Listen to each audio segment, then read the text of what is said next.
જય માતાજી મિત્રો, સ્વાગત છે મારી ન્યૂ વિડીયોમાં। તો દોસ્તો, આ વિડીયોમાં હું તમને બતાવવાનું છું કે તમારી પંચાયતને કેટલી ગ્રાન્ટ મળે છે અને કેટલું કામ થાય છે અને કેટલું કામ નથી થતું તે તમે ઓનલાઈન કેવી રીતના જોઈ શકો છો। તો દોસ્તો, તમારે કોઈ ચિંતા કરવાની જરૂર નથી। આ બધું તમારામાં કેટલું કામ થયું છે અને તમને કેટલું ગ્રાન્ટ મળે છે તમારી પંચાયતને તમે ઓનલાઈન ચેક કરી શકો છો। તો હું તમને બતાવું છું।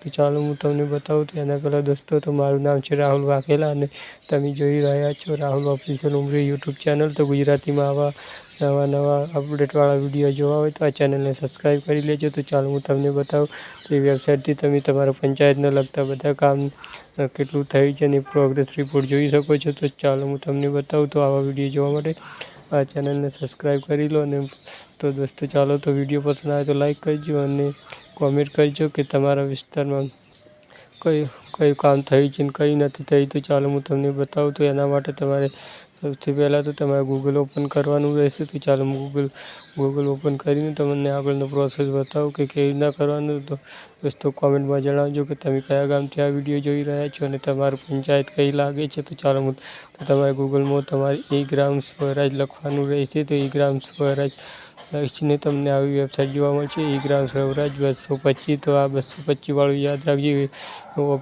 ઓફિશિયલ વેબસાઇટ છે। તો તમને આવું ઈ ગ્રામ સ્વરાજનું ડેશબોર્ડ જોવા મળશે। તો તમારે ડેશબોર્ડમાં તમારે નીચે સ્ક્રોલ કરવાનું છે। તો તમને બહુ સારી ઓપ્શન यहाँ પર જોવા મળી રહેશે। તો પંચાયત પરિષદ પ્રોફાઇલનું, તો એ પોર્ટલમાં તમારે આ ધ્યાનથી જોવાનું છે, નીચે સ્ક્રોલ કરવાનું છે। ચાલો હું તમને બતાવું કે તમને એક ઓપ્શન મળશે પંચાયત પરિષદ પ્રોફાઇલ। તો તમારે એના પર ક્લિક કરવાનું છે। પછી હું તમને બતાવું કે પછી અમારે શું કરવાનું છે। તમને આ પંચાયત પરિષદ પ્રોફાઇલ ઉપર ક્લિક કરીને તમને ચાલો હું આગળનું પછી તમારે શું સિલેક્ટ કરવાનું છે। તો વિડીયોને સ્કીપ ના કરતા, ન કે પણ તમે નહીં જોઈ શકો। તો ચાલો હું તમને બતાવી દઉં।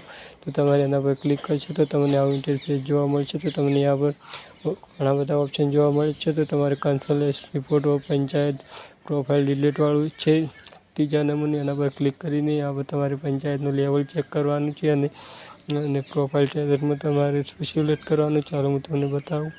પંચાયત લેવલ પર ક્લિક કરીને ત્યાં ગ્રામ પંચાયત લખવાનું છે અને પ્રોફાઇલ સેટલમાં પ્રોફાઇલ પેન્ડિંગ એન્ડ અપડેટેશન પર ક્લિક કરીને આ તમને કેપ્ચા જોવા મળશે। કેપ્ચા પર ક્લિક કરીને તમે સબમિટ પર ક્લિક કરશો। ત્યાં પર તમે તમારું રાજ્યનું સિલેક્ટ કરવાનું, તમારે જે પણ રાજ્ય હોય તે સિલેક્ટ કરવાનું છે।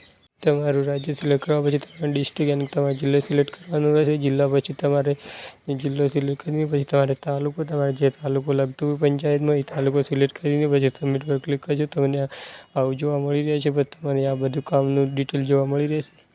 તો દોસ્તો, આ પર સ્ટેટ, ગુજરાત ને જી પંચાયત ને બધું તમને બ્લોક વાઇઝ તમારે કેટલું કામ થયું છે, કેટલા પંચાયતના કોડ બધું તમને જોવા મળી રહેશે કે તમારા પંચાયતમાં કેટલું ગ્રામ છે। તમારે વધારે જાણકારી જોતી હોય ત્યાં પર ઈ ગ્રામ સ્વરાજની પૂરી વેબસાઇટ છે, તેના પર ક્લિક કરીને यहाँ પર રિપોર્ટ તમને બધું કઈ તારીખનો છે એ બધું તમને ટાઈમ જોવા મળશે કે કેટલું કામ થયું છે ને એ બધું તમને અહીંના જોવા મળી રહેશે। તો તમે આવી રીતના ચેક કરી શકો છો। વિડીયો પસંદ આવે લાઈક કરજો।